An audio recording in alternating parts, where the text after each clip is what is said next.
very good evening to you wherever you're tuning from. Thank you for choosing Y254. This is a Monday, and you know, when it's a Monday, it's all about our news debates. When you talk about current affairs, when you talk about issues that are developing within the country, matters politics, matters development, right here on Y254. My name is Ram Aguko. On our social media platforms at Y254 channel, on Facebook, Y254, on Twitter, Y254 channel. On Facebook also, I'm at Ram Aguko, Twitter at Ram Aguko. Ensure that you use the hashtag Y254 updates. Now today, it is all about matters demolitions that have been happening within the country. The people who have been evacuated from where they stay. You know, the kind of issues that have been arising, and the discussion has been storming on our online platforms. Now, concerning this, we are talking about the demolitions, and we are asking, do you think that the ongoing evacuations and demolitions are justified or are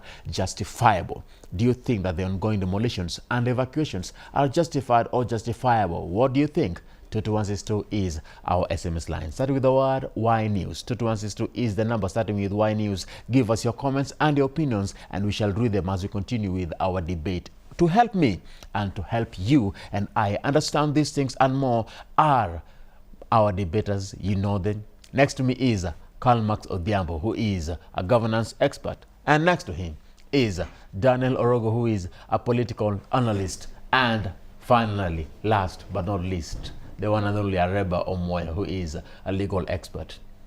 Karibuni sana. Thank you so much. Now, let's start first of all with the issues to do with demolitions. They have been happening. And you see, there is one thing that I want to start. First things first. When it comes to planning of this country, there is someone who was in charge of planning, urban development planning, some time back. When you are having demolitions right now happening, paving way for roads, paving way for infrastructural development, do you think that someone somewhere slept on the job? Let me start with the Karlmax. Do you think these demolitions are justifiable? Demolitions, when you say it's justifiable, yes and no.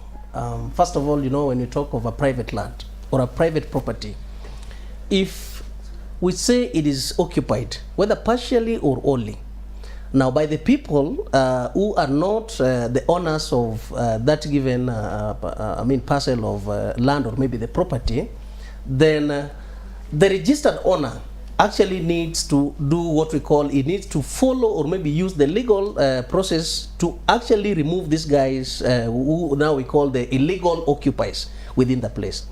But you know, there is widespread evictions. We call them now, forced evictions within this country. And they have cumulatively, we now say that there are some reasons behind it.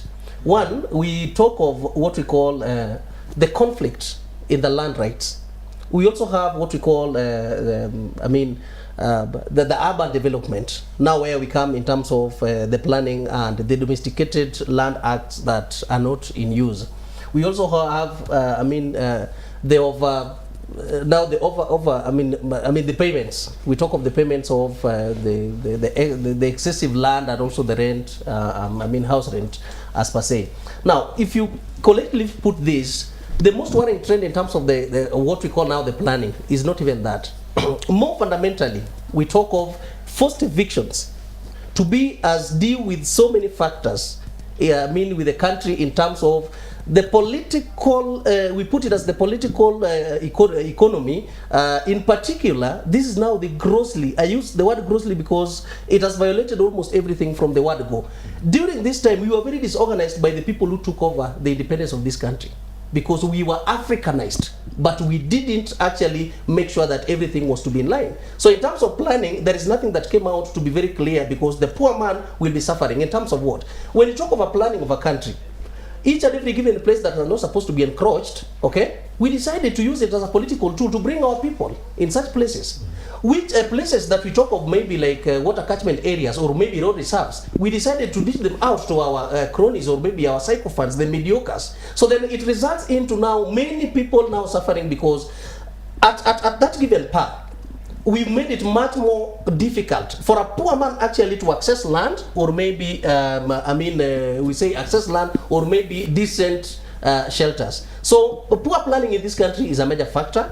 The most important thing now we need to get into now the land, the historical land injustices. If we cannot implement that, we will still be set into the stage whereby people will be evicted, wrongly, and we call it human rights being violated. There is nothing like human rights being violated when we talk of road reserved being reclaimed back, when we have water catchment areas being encroached. If that happens, generally the human rights violation doesn't always sound to be of essence, because there are some limitations into, like, how did you access, first of all, a reserved road reserve? How did you access the water catchment areas? So in that order, again, if we start to argue in that line, again, it will bring. But now we say, if it is being conducted, can it be conducted in an humane way? Now, you've mentioned a couple of things here, actually a lot of things that I have so many questions to ask there. Yes. But let me go to Daniel. We are talking about urban development. We are having these problems because at some point we did not have prior planning. Do you agree? Yeah, I completely agree with that.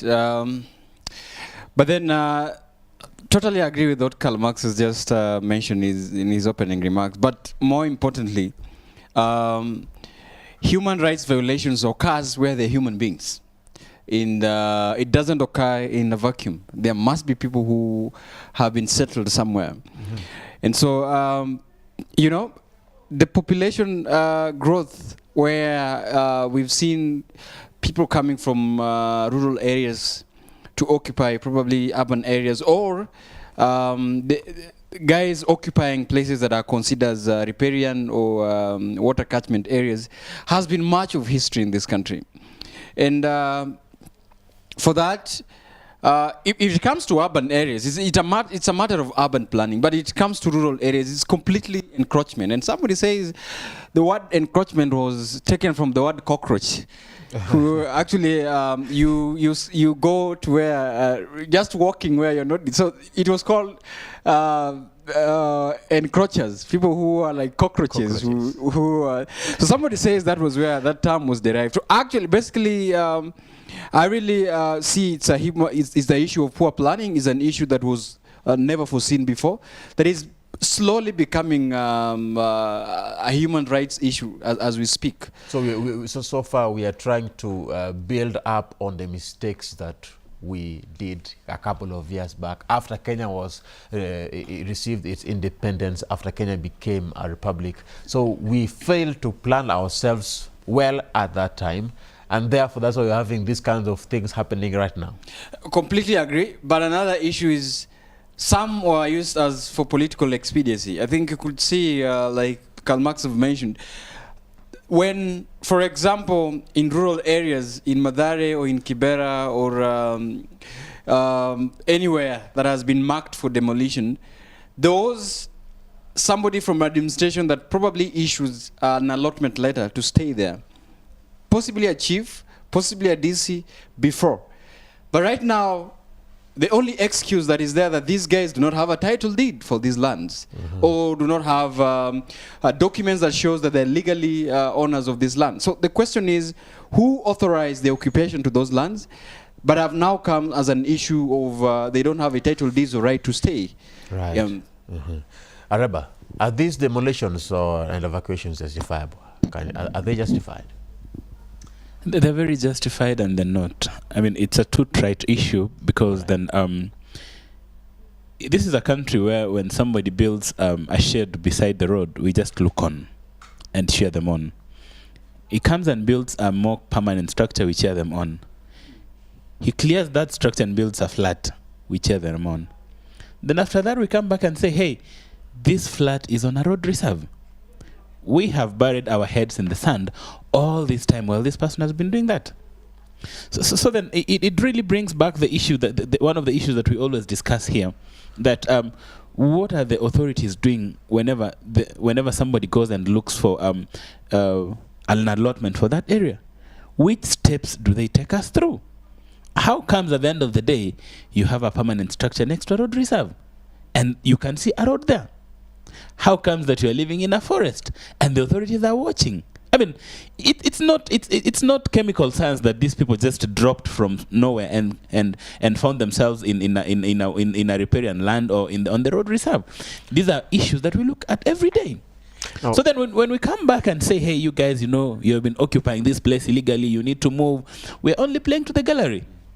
This is a deep-rooted issue. And that is why even you see the political class themselves, on such issues, they clash. I mean, there are some issues we are not supposed to clash. This is a road, this is a road. We are not supposed to have an argument whether, is this a road? Can we prove in a court of law that this is a road? But since we have put everything, a political price on everything, then at the end of the day, when you are not politically correct, or when we think that this is the right time, when we don't need the votes, then we can act. Wow. Okay, that's a strong point. I don't know if we can get evidences for that. But let me put something into perspective here. On Thursday, the governor for Nairobi County, What's his name? Mike Sonko. Okay. Just confirming. He issued an ultimatum to land grabbers. And he did this with regards to people who... warning them that they will be forcefully evicted from the public land if they fail to vacate. Now, there's one thing that I wonder. Land grabbers. We may not have proof of who grabs land and who does not, but must force always be used when it comes to the law? And why can't Kenyans just abide by the law? I want to go first for this because it's an interesting one. If whatever he said can be acted, it will be one of the most interesting films of our time. This is the same guy a few months or years ago rushed to, I think, Parkland to save an Asian family which was being evacuated. At what point in time do we now negotiate with quote unquote terrorist? I'm not really using the term terrorist in the right way, but at what point in time do we now say, hey, land grabbers, we know you guys, if you don't move out of public land, we're going to prosecute you? I mean, if we really have that evidence that this is public land, which people have moved into, we have the direct channels. I mean, we should not be playing to the gallery. We should not be looking that we are trying to please the powers that might be. This is the same guy who was buying flowers on the road yesterday and saying, hey, we need to save taxpayers' money. You know, there's one thing that I want to put into perspective also here. There is the law, and that law is the one that ought to be followed, both by Kenyans and, anywhere there is a law that should be abided. Sometime in June, last month, along this road along Kiambu Road, 15 illegal structures were demolished. According to the City Hall Director of Operations, he said that the traders there, they showed a positive response. In fact, they were so cooperative because they knew that the act of erecting the shops along that road was against the law, and therefore they did not fight back. It puts into question then, do we have people who build things, who build structures, who erect structures against the law, knowing that it is against the law, yet they still do it? Okay, you know, in Kenya, there is what we call an event and a process. If you want to invest in Kenya very fast, go for events and everybody will run and cheer you up. But for the process, they will never. Now, this is how we talk of it. When somebody has encroached a water tower, we have no business talking of law, talking of how you find yourself with title deeds that I don't know where you came up with. Let me tell you, the only way you can talk of a water tower or you can talk of a road reserve to be your land, not unless you are also part of the problem that we are now talking about. So first of all, we need to make these people understand that immediately you get into the road reserve, you are part of the accident that the people are talking about. So when they build, they automatically know very well that they are doing what is against the law. So the demolitions, therefore, are in the right sense justified. That is why demolitions, anytime demolitions are going to take place, it must actually apply force, and it must always be planned, and it must always be targeted towards an individual or a group. And therefore, there is no any single day you will say that any demolition is going to take place without the authority. It is the authority that will actually get to plan. They will actually do it within a given restricted areas where they want the plan to be executed. So therefore, anytime we want to help this country, we must now come up with the solutions. And talk of ourselves that if we talk of this country, how can we avoid these demolitions? First things first, it is high time now we domesticate the country's planning in terms of land-related acts. It is high time we as a country now, we need now to get back and understand ourselves that if we talk of road reserves, if we talk of water catchment areas, how are we going to make sure that we know the benefits? And how are we going to also to train the people around on the dangers, okay, of encroaching these areas? It is high time now we come up, we as a country, get back to implement the land reforms. They are there. Can we now actually develop what we call a proactive slum settlement policies? You're talking about developing land reforms, and it makes me ask this question here. When it comes to you as a Kenyan, yes, you who wants to start a business, you want to build a house or do anything, and you know this place is public property along South Sea. The governor went there, and he led in helping in the demolition of a wall, a perimeter wall, which had encroached on a road reserve. You know, at the point at which citizens come up with structures, no government follows on who is building those structures, waits until they be there for 4 or 5 years, come and demolish these structures. These citizens pay taxes for whatever they are doing. Aren't they aware? Now, if they are, is the government aware that they're pulling those structures up? Now, the thing is, if any citizens who put up, I'm not justifying an act of violation of our laws or our planning, but the government should equally be vigilant that anybody who encroaches along the roadway reserve, before you put up a structure, before you put up a building, you should actually know. You'd actually be warned, and it should actually be forcibly be taken out before you put up any structure. But immediately, you began to construct a structure, you are there for 5 years, the government passes there and collect tax, the provincial administrative or licenses. There is no way you will be evicted forcefully, so because you're a Kenyan with paying tax there. You are saying that now there's a loophole within the system of registering businesses, of ensuring that businesses are paying tax. Now, so the same government that will pay tax. Including those who are staying at Mau must be compensated. No, guys. This is where the issue comes in. Is the government? This is where the issue comes in. Listen, this guy said, I haven't finished what I was saying. You had your airtime. Those who are occupying Mau and have been there for more than 10 years should not be compensated. They will be compensated. They cannot be compensated. Because, listen guys, they are government. The government has been there. These guys have been working in tea estates and the government knows. The Mau people are there. I am not advocating for encroaching the water towers, but you cannot move in a day, go and displace 7,000 people. Where are you taking them? Without a livelihood? Because of political reasons. So those who are staying at Mau must stay. Let me do this, guys. Hold on. No, there's a point here. Yes, Areba. Let us just get this clean, please. Yes, hold on, Areba. Yes. Including those who are staying in Kibra must be given an opportunity to stay there. This is his point. The government has systems to check what is going on.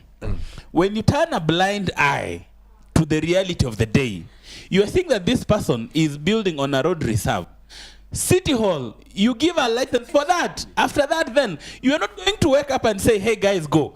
I mean, and again, this should not look as a justification as to why people should not be moved. But you cannot turn a blind eye for 2 years, then just come up and say, hey guys, you know you're on a road reserve, you need to go, I'm going to demolish this wall. That is not the way of running a country. That is the way of running a country in movies. Hold on, Karlmax. 2162 is our SMS line. 2162 is the number, starting with the word Y News. What do you think concerning this? Do you think it is justified? Are people justified to build into these places? Do you think it is justifiable concerning the demolitions and the evacuations that are going on? Give us your comments concerning this. Facebook, Twitter, Y254 channel, at Ram Aguko, the hashtag Y254 updates. Now let's talk about the Kibra demolitions. Wow.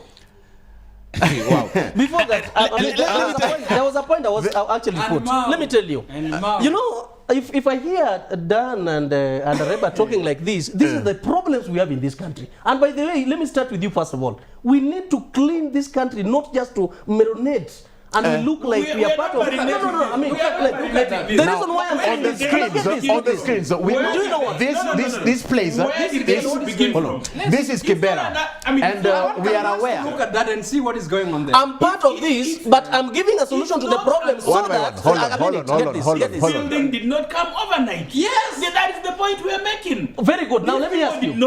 For how long? School children. It's okay. In Mau alone, let me get this. In Mau alone, we are it's okay. One at a time. It's okay. One at a time. I have no problem. Now let's get this. Yes. Do you know, by the year 2008, do you know how many people were in Mau? We had only 4,000 people. Where did they come that from? Could have, get this. Were they legal? That was politically. That was for political relevance. Hold on. Why did And therefore, let me tell you, the common man, the common man cannot actually be misused. Let me tell you, the common man cannot accept to be misused just in the name of today there is demolition in Kibra, and the next day you want the same thing because there was somebody who was sleeping on the job. Karlmax. Now, wow, hold on. Now, there is one thing that I want to put across here. Okay. This is Kibra. Yes. Pupils were left stranded. Exactly. As we are watching there. There is one thing that I want. You see, we have to look at both sides. The people who are making the mistakes, the people who are trying to rectify the mistakes, the people who saw the mistakes happening, putting it into perspective.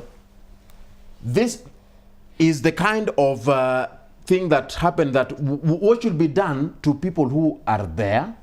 If you have pupils, if you have students who should be going to school, what kind of compensation should be done to the hundreds of people who are lost there?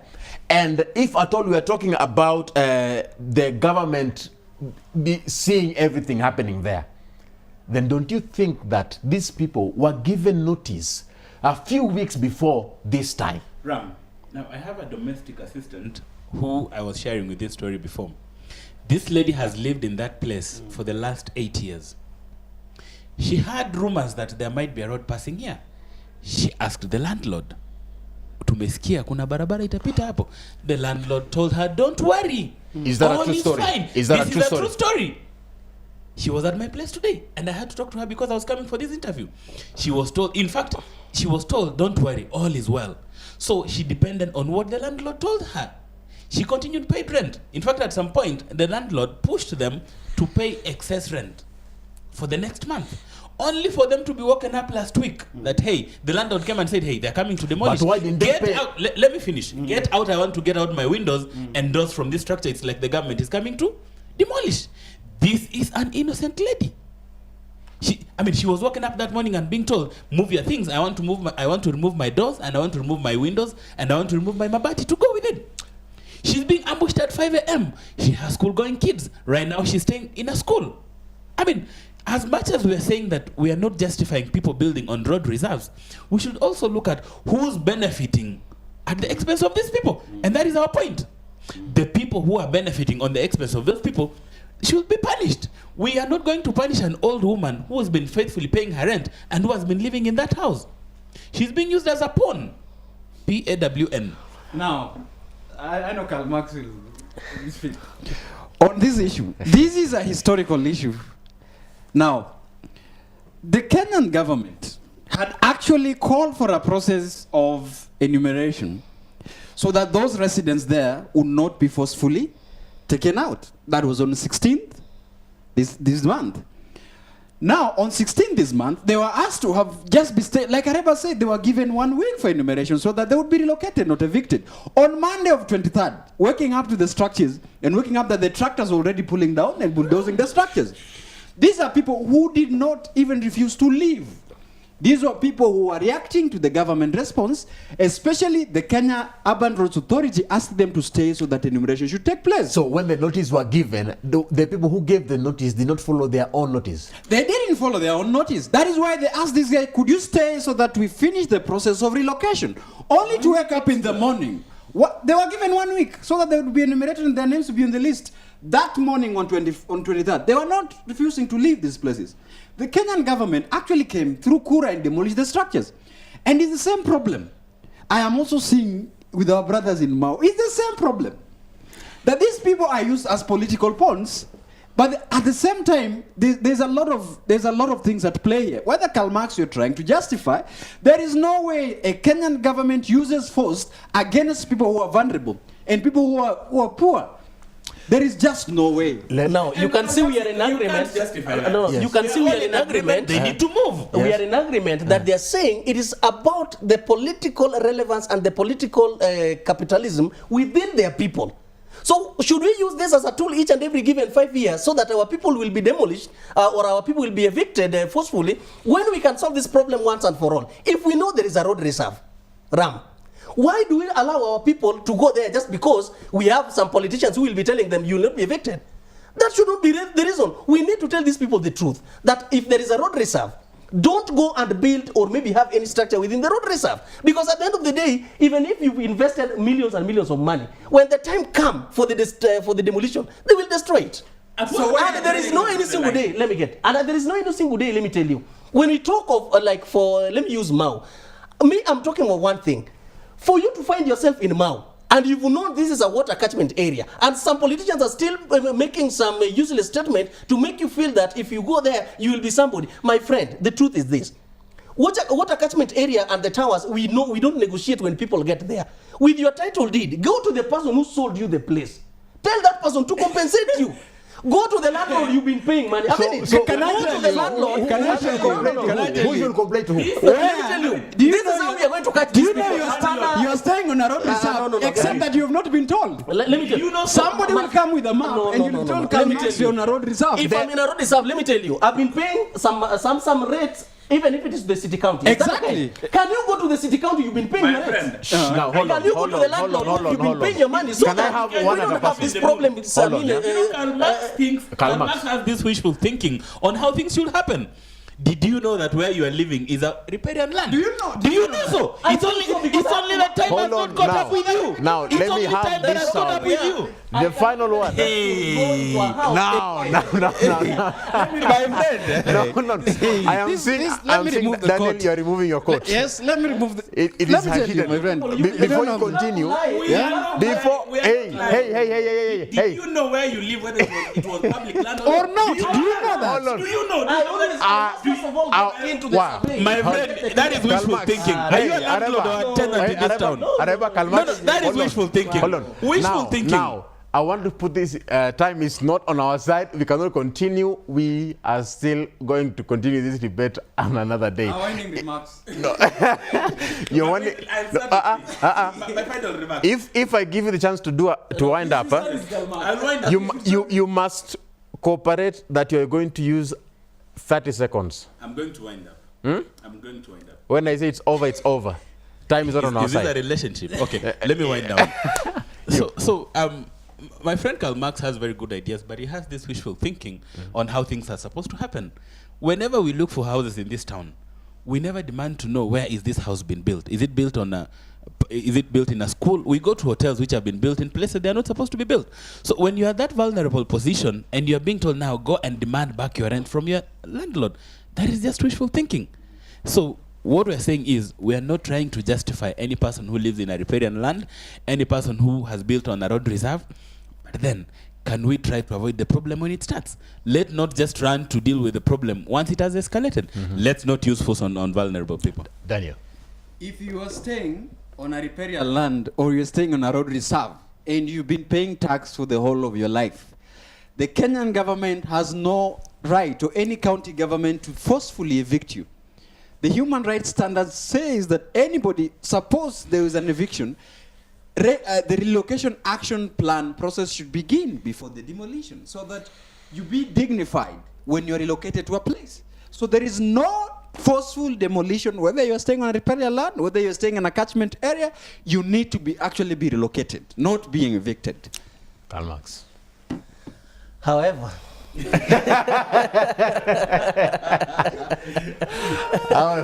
know, during the attainment of the Kenyan independence, we did not actually substantially avert the so-called inequalities by the colonial land distribution structures. So it merely actually turned into making Africans to Africanize themselves, okay?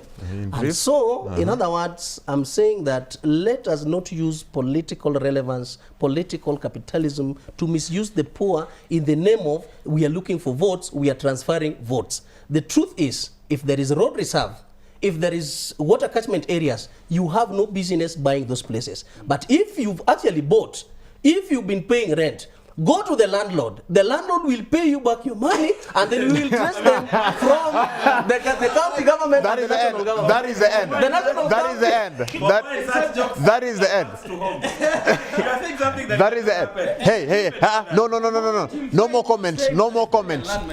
22162 is the SMS line, starting with the word Y News. I would like to wind up the show and saying it has been good, it has been awesome, it has been great. My name is Ram Aguko. Keep the comments coming in. Because of time, I'm not able to read any of them, but I want to say that we will meet again next week, same place, same time, on Twitter, on Facebook at Ram Aguko. Have a good night. God bless you.